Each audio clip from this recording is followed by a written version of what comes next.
So friends, আজকে বানিয়ে দেখাবো সবথেকে সুন্দর এবং সবথেকে মজার ভাপা কদমফুলি পিঠা। এই পিঠাগুলো দেখতে যেমন সুন্দর হয়, খেতেও অনেক মজার হয়। তো ফ্রেন্ডস, রেসিপিটা বানিয়ে ফেলি। তো প্রথমেই আমি এখানে বাসমতি চাল নিয়েছি, দেখতে পাচ্ছেন কিছুটা পরিমাণে। তার মধ্যে জল দিয়ে দিলাম, এটা ভিজিয়ে রাখবো 20 মিনিটের জন্য। তো এবারে পিঠের ভিতরের পুরটা বানিয়ে নেব। তার জন্য আমি এখানে নারকেল কোড়া নিয়েছি, একটা বড় সাইজের নারকেল করে নিয়েছি। কড়ার মধ্যে দিয়ে দিলাম, একটা তেজপাতা ছিঁড়ে দিলাম, 3টে এলাচ দিয়ে দিলাম, একটু নাড়াচাড়া করে নিতে হবে। এবারে দিয়ে দিচ্ছি পরিমাণ মতো খেজুরের গুড়। আপনারা চাইলে এখানে আখের গুঁড়ো দিয়ে দিতে পারেন। তো ফ্রেন্ডস, আপনারা যেমন মিষ্টি খান তেমন গুড়টা এখানে দিয়ে দেবে। এখানে কোনো রকমের চিনি ইউজ করব না। সামান্য একটু লবণ দিয়ে দিচ্ছি, দিয়ে সুন্দর করে একটু নাড়াচাড়া করে নিতে হবে। তো দেখতে পাচ্ছেন নারকেলের পুরটা বেশ অনেকটা লাল হয়ে এসছে। এই পর্যায়ে আমি চুলার আঁচটা বন্ধ করে দেবো। এখন একটা বোলের মধ্যে তুলে নিচ্ছি।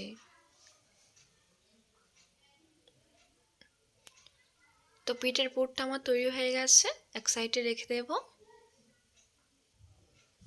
এবার একটা কড়া বসিয়ে দিয়েছি, তার মধ্যে আমি 2 কাপের মতো জল দিলাম, পরিমাণ মতো লবণ দিয়ে দিচ্ছি।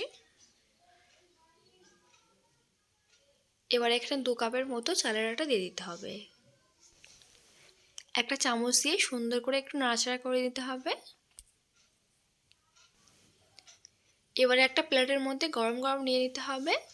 তো এই পর্যায়ে ঠান্ডা জলে হাত ভিজে ভিজে সুন্দর করে একটা ডো বানিয়ে নিতে হবে।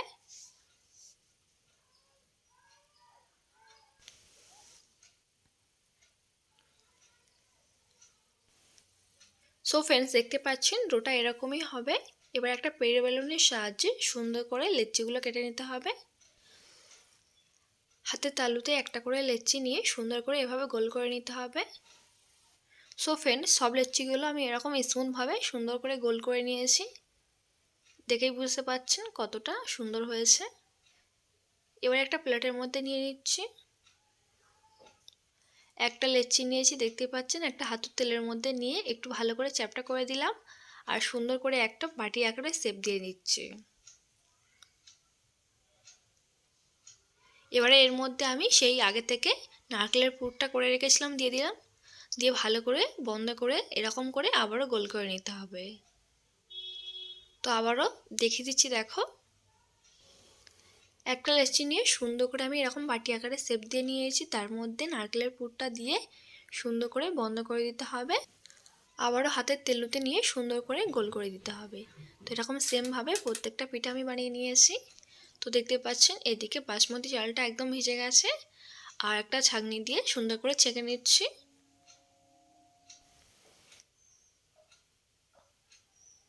এবারে একটা বল নিয়ে নিচ্ছি, দেখতে পাচ্ছেন।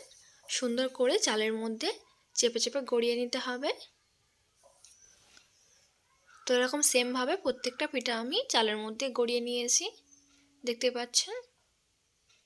এবারে চুলার আঁচে একটা সসপ্যান বসিয়ে দিয়েছি, তার মধ্যে পরিমাণ মতো জল দিয়েছি, তারপরে একটা ছিদ্রওয়ালা থালা বসিয়ে দিলাম, দেখতে পাচ্ছেন। এবারে এর মধ্যে পিঠাগুলো দিয়ে দিতে হবে। তো সুন্দর করে আমি সাজিয়ে দিয়েছি। এবারে উপর থেকে একটা প্লেট দিয়ে সুন্দর করে চাপা দিয়ে দিতে হবে।